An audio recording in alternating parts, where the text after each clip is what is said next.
মানুষের মন বড়ই বিচিত্র। কখন যে কি চায় তা বোধ হয় সে নিজেই জানে না। এই আমার মনের কথাই যদি বলি, ধরুন বেশ কিছুদিন শুধু ঘরেই আছি, সারা দিন সংসারের কাজই করছি। হঠাৎই মন একদিন বিদ্রোহ করে, উফ, ঘর থেকে আমি একবার বাইরে বেরোতে পারলে বাঁচি। ঘরে থেকে থেকে আমি পাগল হয়ে যাব, আর ভাল লাগে না। সারা দিন শুধু সংসার আর সংসার। সেই যে শুরু হলো, যতক্ষণ পর্যন্ত না একটু এদিক ওদিকে গেলাম, সে আর কিছুতেই শান্ত হবার পাত্র নয়।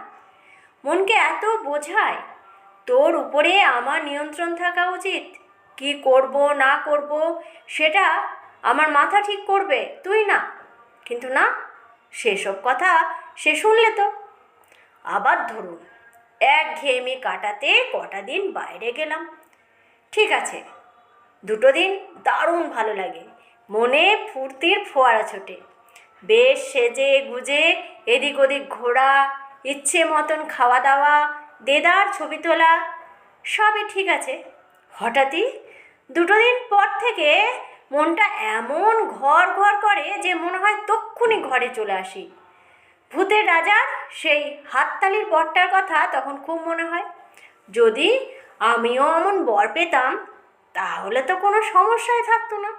যখন ইচ্ছে বাইরে, আবার যখন ইচ্ছে ঘরে চলে আসতে পারতাম। কিন্তু সেই বর তো আমার নেই, তাই অগত্যা বাকি কটা দিন ওই বাইরে কাটিয়েই তারপরে ফিরতে পারি।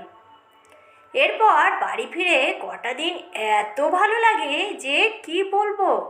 কাজকর্মের গতি বেড়ে যায়, মনের ফুর্তি বেড়ে যায়, মনে হয় সারা পৃথিবীতে এটাই আমার জন্য শ্রেষ্ঠ স্থান।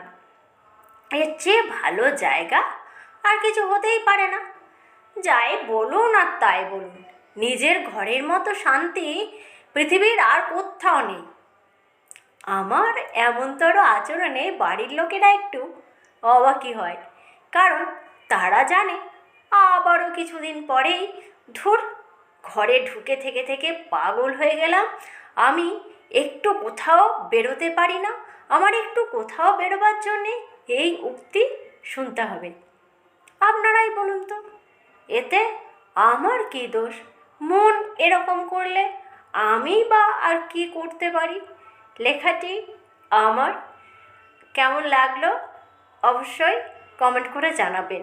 নমস্কার।